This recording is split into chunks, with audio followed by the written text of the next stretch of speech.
घनदाट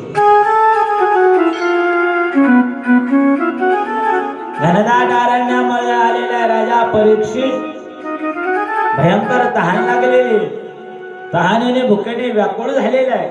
पाणी पिण्याकरता मिळेना, व्याकुळ झालेला आहे राजा. आणि इकडं तिकडं पाहू लागला, काही पाणी मिळेल का, खायला मिळेल का. पण एका डोंगराच्या कपाऱ्याला एक छोटासा आश्रम दिसला राजाला.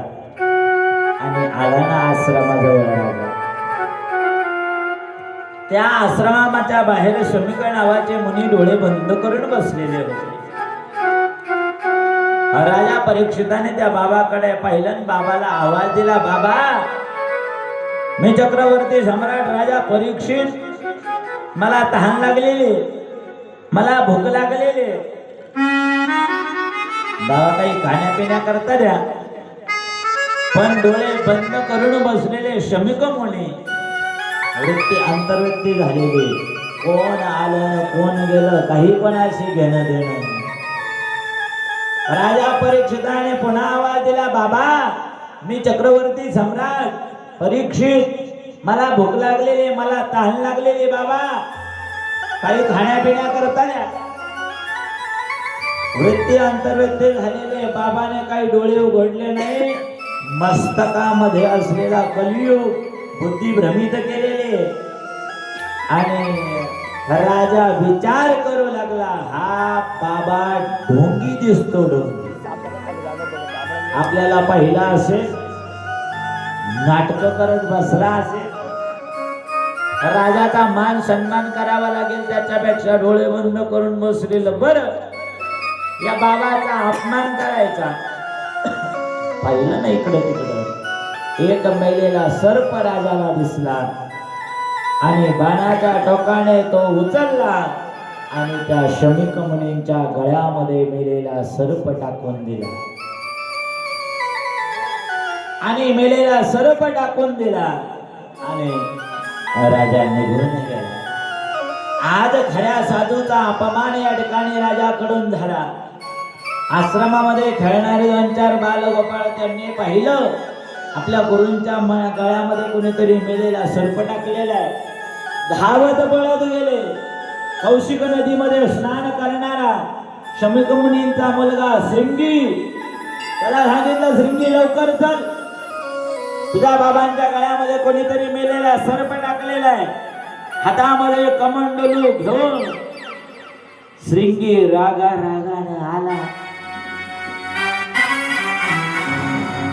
तळपायाची आग मस्तकामध्ये गेलेली श्रृंगीची, आपल्या भावांच्या गळ्यामध्ये मेलेला सर्प टाकलेला पाहिला.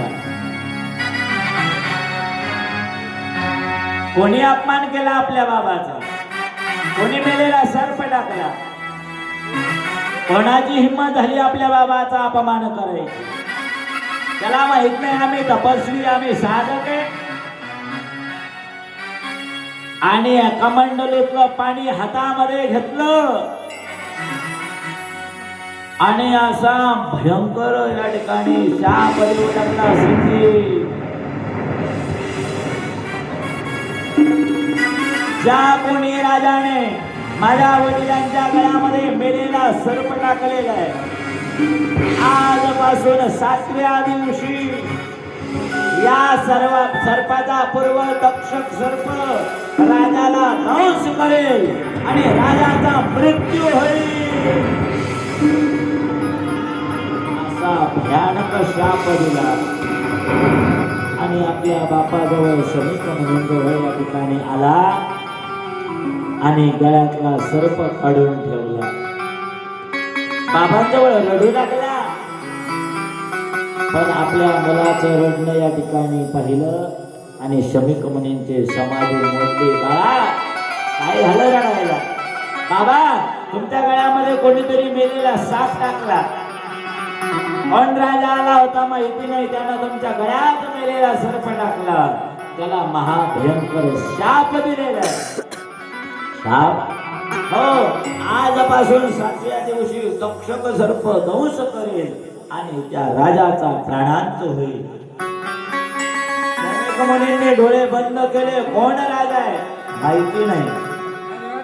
डोळे बंद केले ना कळालं ना त्रिकाल ऋषी महात्मा आहे जो राजा